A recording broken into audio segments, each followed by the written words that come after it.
Hello, everyone. It is a series about generative AI and how to utilize enterprise knowledge base. And I will talk about my experience and about the business problems that I see. And in my career, I often participated in different RFPs response and also self-assessments.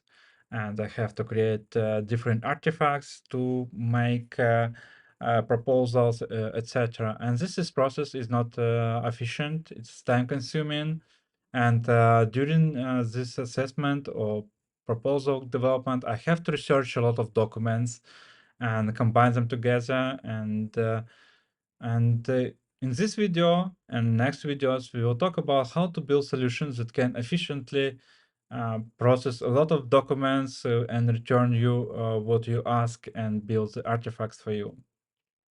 So this system can be, as already said, help you with RFP response. It can be self-assessment, internal audits, and also it can be Q&A chatbot for your company. So let's deep dive what we have today. And I would like to start with a concept diagram. And first of all, we have knowledge sources. So it is a main part, one of the main parts, where we get relevant information about the question and enhance the context. Also, we have a large language model here. It can be open source large language model like a Falcon, like a Llama 2, and others.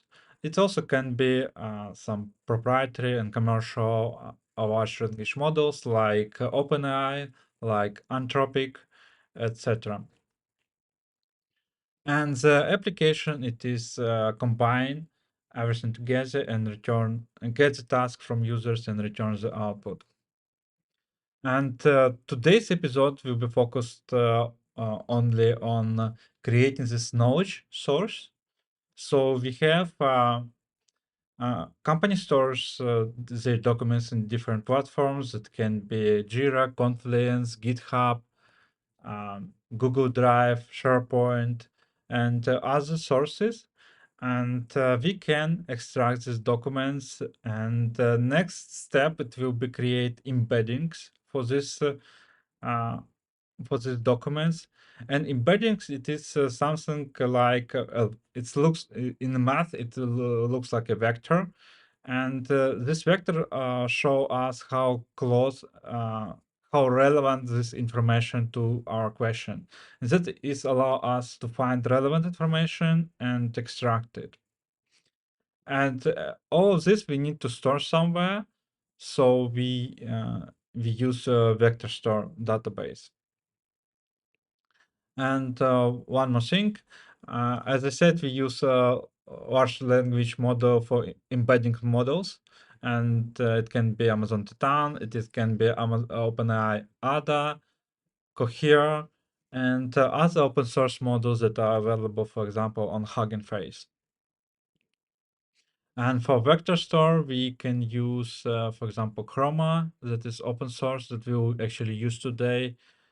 But there's more available models like Face is also open source. Also, there are some commercial offering as well, like a Pinecone and VV8.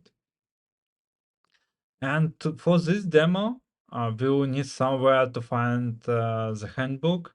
And the good thing that there are several companies. I don't think that it is all of them. I think there are much more companies that outsource their handbooks, company handbooks, and we can get them just from the GitHub, for example. So I run this I run gitcon command in order to get this handbook, and let me show you how it looks like. So let's open main page, readme. And you can see that it is a made tech company, and it has some information about them and other policies, etc. So it is a quite comprehensive handbook Maybe, I mean, we will not get all the questions there, but they definitely have some information that we can use today and build our solution and test it. Okay, we got this handbook, and we can proceed to the next steps. First of all, we need to initialize several variables and libraries. I use OpenAI, and I need to get the keys. I store them in Amazon SSM parameter store, and I extract them from there. So this is a function that I use to securely store my keys and extract them when I need. So I initialize, I selected a large language model, and I can proceed to the next steps. So next step, I need to load these documents from our folder through just a moment. It is directory loader. It is a library that allow us to load the local files to the variable. And you can see that there are 172 documents, and we can run, for example, document 0, and you can see this metadata of this document. It is handbook readme, and let me, for example, print you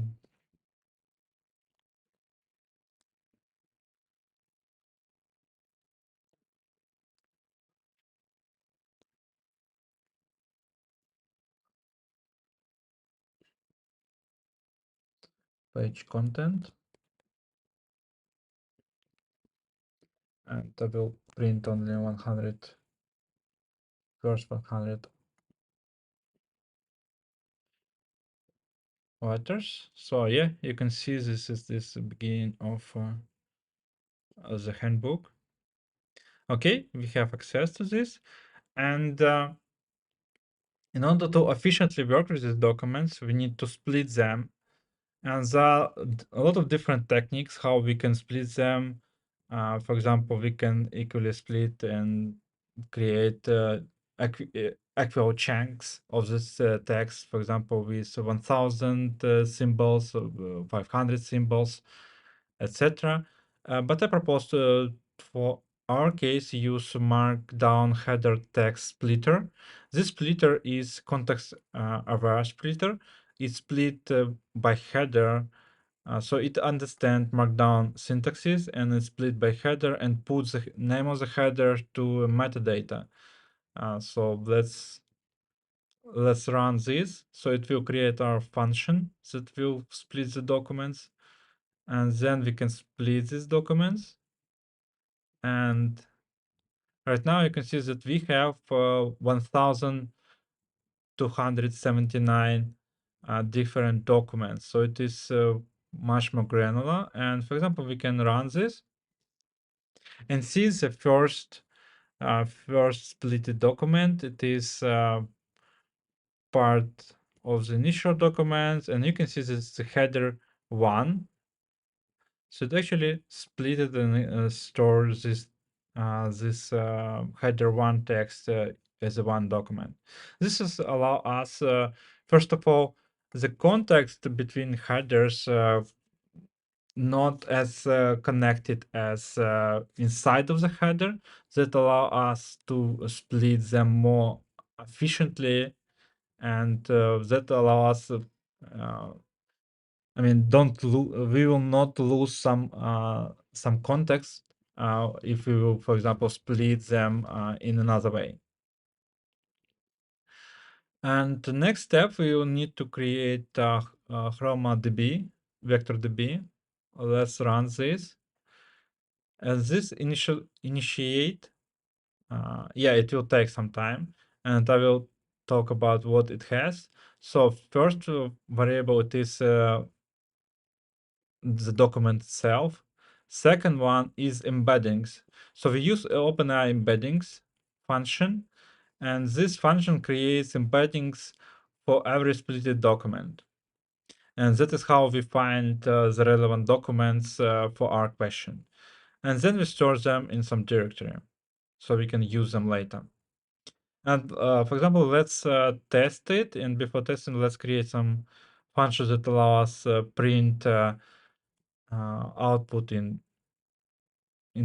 more pretty way. And let's run our question. And it will return k it is 5, so it will return us 5 documents.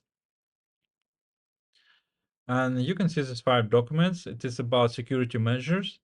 And you can see that keep our physical surroundings safe, storing password, use 2FA, etc. So it is some policies that it found in our document. So it is all for today. Thank you very much. And in next episode, we will talk about how to build solution based on our document store.